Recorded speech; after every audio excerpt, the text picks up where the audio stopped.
A pastor said recently that he will never follow a poor pastor, and he justified his statements using Proverbs 19:4.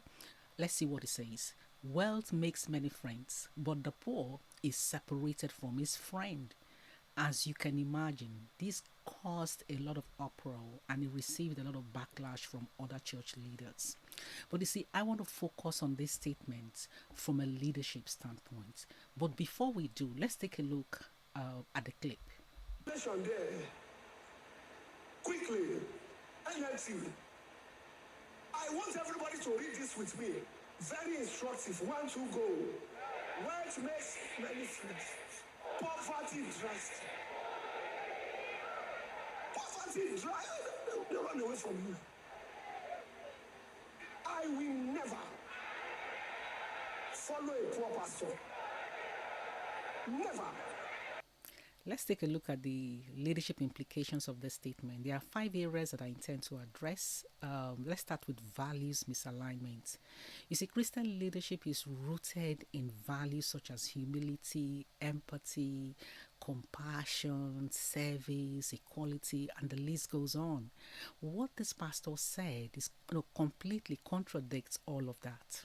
He's giving us the impression that wealth is more important than character. He's telling us that your status is more important than your calling. You see, there's a lot of negative stereotypes about pastors. Some believe that they live an affluent and lavish lifestyle.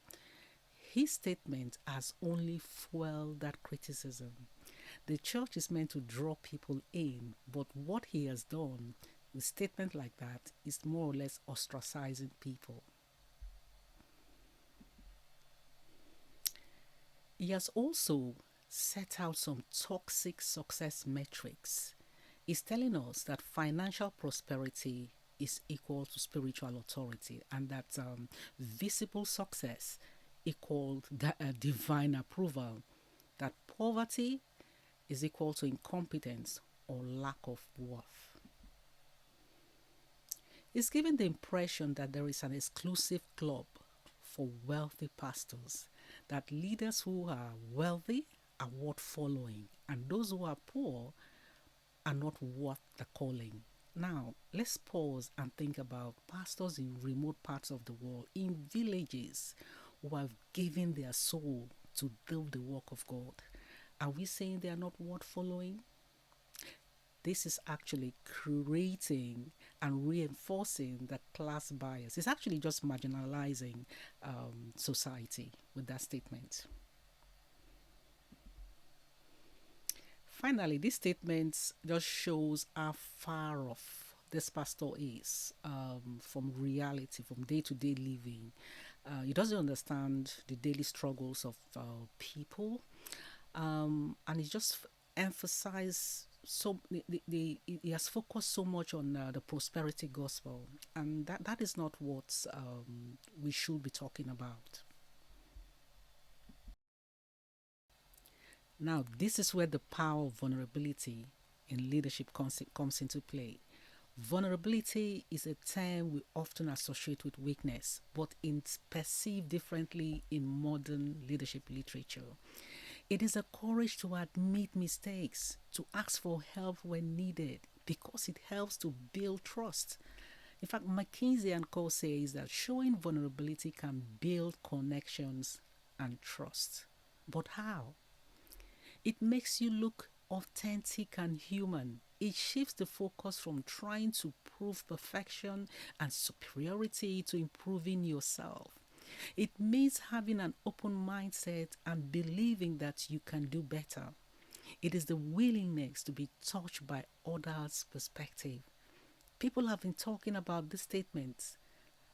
They've seen the negative side of the statement and the impact and the implications, but the pastor has not responded. He doesn't see anything wrong with what he has done.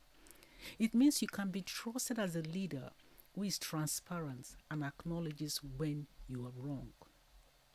It means that you are open about your blind spots.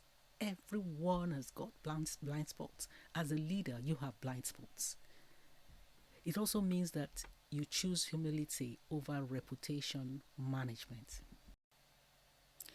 What do you do as a leader when you make mistakes? Do you take corrections? Let's take a look at the story of Apollos. He is described as an eloquent speaker who knew the scripture well. He's also described as passionate, articulate, truthful, and intelligent. He taught and preached boldly, but he still got some of the teachings wrong. Acts 18:26 tells us that when Priscilla and Aquila heard Apollos preaching boldly, they took him aside and explained the way of God even more accurately.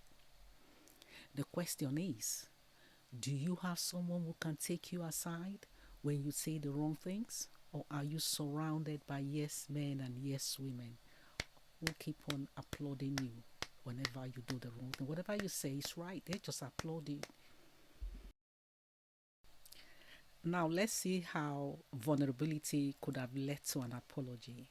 You see, like I said previously, vulnerability is not a weakness, an opportunity for you to identify your mistakes, your blind spots, and to just show that we are human and that we make mistakes. So it could have started by looking at inwardly, self-awareness, taking a look at yourself, and just admitting that that statement was made from a flawed perspective, and just apologize. Number two, empathy. He could have seen the impact of his statements.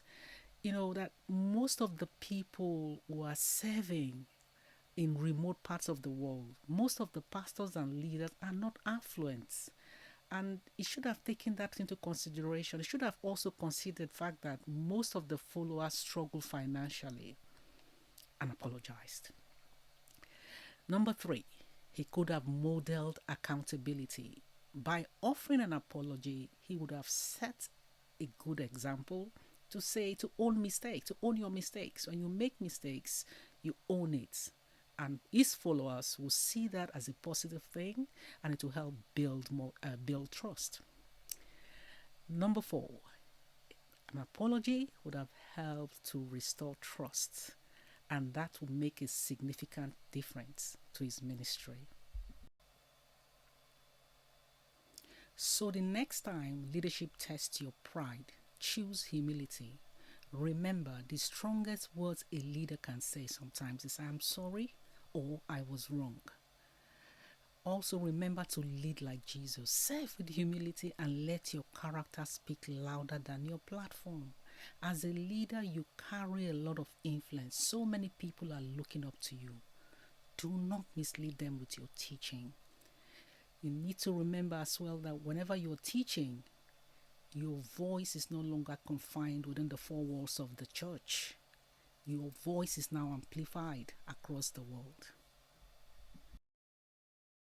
I hope you found this video useful. I would like to hear what you think about the concept of leadership vulnerability. Please share your comments and don't forget to like and subscribe. Thanks for watching.